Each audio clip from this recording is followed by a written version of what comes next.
13 महीने आंदोलन चला और एमएसपी पे बात भी नहीं करी। 3 काले कानून वापसी हुए हैं। डीएम एसडीएम इनके यहाँ लोग अपना ट्रैक्टर लेकर जाएंगे अब, क्योंकि 26 तारीख को ही इन्होंने हमारे साथ में दिल्ली के अंदर धोखा किया था। धीरे धीरे ये पूरे देश को बर्बाद करने पर लगे हुए हैं। इनके खिलाफ आंदोलन होगा। भगवान राम में सबकी आस्था है।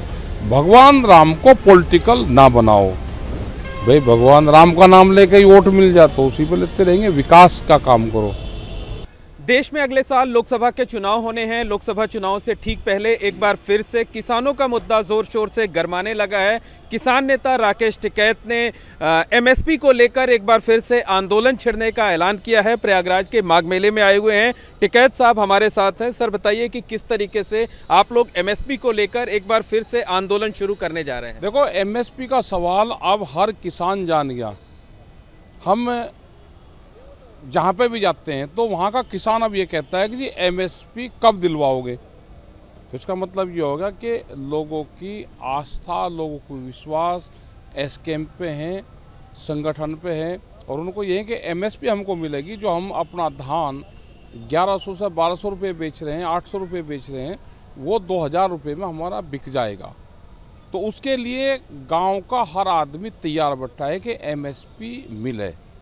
तो क्या लगता है कि बिना आंदोलन के अब जो है वो एमएसपी नहीं मिलेगा? वो तो आंदोलन पे भी नहीं दे रही सरकार।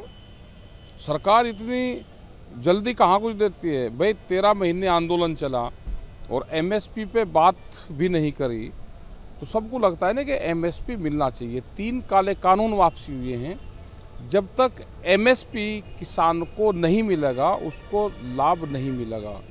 स्वामीनाथन कमेटी की रिपोर्ट, एक ही रिपोर्ट भारत में आई, उस रिपोर्ट को लागू करो।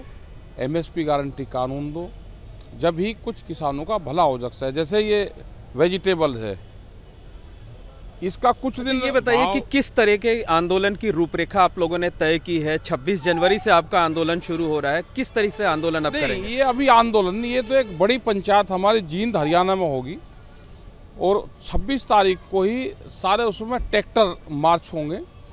डीएम एसडीएम इनके यहाँ लोग अपना ट्रैक्टर लेकर जाएंगे, अपना ज्ञापन देंगे, क्योंकि 26 तारीख को ही इन्होंने हमारे साथ में दिल्ली के अंदर धोखा किया था।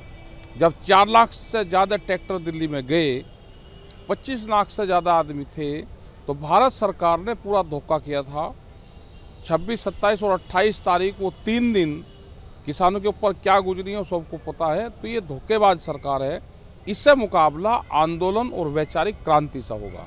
तो आंदोलन की रूपरेखा क्या होगी? 26 के बाद किस तरीके से आंदोलन होगा? वो तो सब जगह मीटिंगें हो रही हैं। जैसे आज हम कर्नाटक चले जाएंगे, केरल चले जाएंगे, तो पूरे देश भर में लोग तैयारी अपनी कर रहे हैं और वैचारिक रूप से सब लोग साथ में। जैसे बिहार के अंदर लाठीचार्ज में लोग तैयारी अपनी कर रहे हैं और वैचारिक रूप से सब लोग साथ में। जैसे बिहार के अंदर लाठीचार्ज हुआ तो हम वहाँ पे गए, वहाँ पे लोगों से बातचीत करी, और सबसे ज़्यादा नुकसान आज बिहार के किसान को है। सस्ते में उनकी फसल खरीदते हैं, मंडियाँ वहाँ की ख़त्म कर दी जो बाजार समिति थी, और पूरे बिहार को बर्बाद कर दिया। इसी तरह से उत्तर प्रदेश है।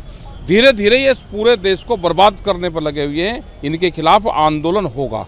टिकैत साहब, हमने एक बयान आपका देखा है जिसमें आप ये कह रहे हैं कि आप भगवान राम के वंशज हैं, जबकि भारतीय जनता पार्टी के जो लोग हैं वो भगवान राम को का वंशज खुद को बताते हैं, लेकिन है नहीं। क्या पूरा मामला है? वंशज तो भाई रघुवंशी हैं भगवान राम, और रघुवंशी हम हैं।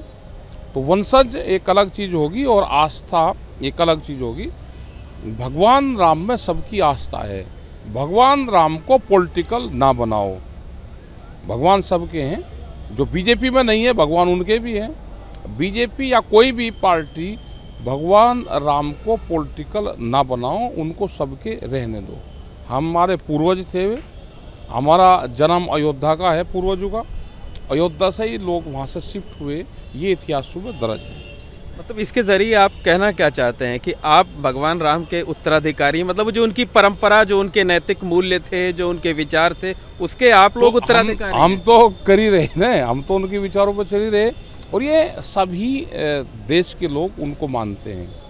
वो चाहे कन्वर्ट होकर किसी उसमें चले गए हो, ये नहीं कि हिंदू ही वे थे, मुस्लिम भी जो कन्वर्ट होकर वहाँ पे गए तो वे भी रघुवंशी हैं, वे भी मानते हैं, वे भी पूजा पाठ उसी हिसाब से करते थे उनकी। और भगवान राम एक विचारधारा है, जो उनके विचारधारा थे उस पर सब लोगों को चलना चाहिए, उन पे पॉलिटिक्स नहीं होनी चाहिए। लेकिन आप अपने आप को अगर बार बार रघुवंशी बता रहे हैं तो इसका क्या आशय है कि भाजपा वाले नहीं बल्कि आप ज़्यादा जो है, आपका ज़्यादा अधिकार है भगवान राम पर? नहीं, अधिकार सबका है, भगवान राम किसी एक के नहीं, और सबका अधिकार उन पर बराबर है, और पॉलिटिक्स से दूर रखना चाहिए। लेकिन भारतीय जनता पार्टी कहती है कि उनके अपने राज्य में जो है वो मंदिर निर्माण हो रहा है, अब जल्द ही बनकर तैयार भी हो रहा है। हाँ, 24 से पहले बनाएंगे, फिर दिखाएंगे, उस पर वोट मांगेंगे। भाई जो जिसका काम है वो करता रहेगा, वो उनका काम है। भाई भगवान राम का नाम लेके ही वोट मिल जाए तो उसी पे लेते रहेंगे। विकास का काम करो, विकास से देश का विकास होगा। सड़कें बनाओ, गांव का स्ट्रक्चर ठीक करो, हॉस्पिटल बनाओ, ये भी काम जरूरी है। उनका प्रचार भी करो कि हमने ये काम किए। मतलब जो राम मंदिर बनकर तैयार होने वाला, आपको लगता है कि उसका राजनीतिकरण किया जा रहा है? राजनीतिकरण तो है ही भाई। 1 साल पहले प्रचार शुरू कर दिया, बन जाएगा बन जाएगा बन। मंदिर तो हर गांव में मंदिर बने हुए हैं, और वह मंदिर निर्माण किसी पॉलिटिकल पार्टी नहीं करे, गांव के लोग निर्माण करते हैं। आज भी कॉलोनी कटती है कोई या गांव बसता है तो मंदिरों का निर्माण गांव की समितियां करती है। बीजेपी के लोग तो ट्रस्ट बनाने लगे और मंदिरों पर कब्जा करने लगे। गांवों में भी मंदिरों पे कब्जे करने शुरू कर दिए। अपनी समिति खुद बनाओ, इनके ज़्यादा चक्कर में आने की जरूरत नहीं है। तो जब मंदिर बनकर तैयार हो जाएगा तो क्या राकेश टिकैत जी किसानों के साथ जाएंगे दर्शन करने के लिए रामलला? किसानों के तो नहीं हमें, लेकिन हम तो जाते हैं वहाँ। जब अगर वहाँ पे जाते हैं तो जाते हैं हम। आप जाके वहाँ लोगों को क्या समझाएंगे? नहीं, लोगों को क्या समझाना, लोग तो समझाएंगे। भाई राम तो हमारे थे, और गांव के लोग राम राम करते थे। जय सिया राम इन्होंने उसका वो चेंज किया है, तो राम तो सबके कण कण में राम बसे हुए हैं।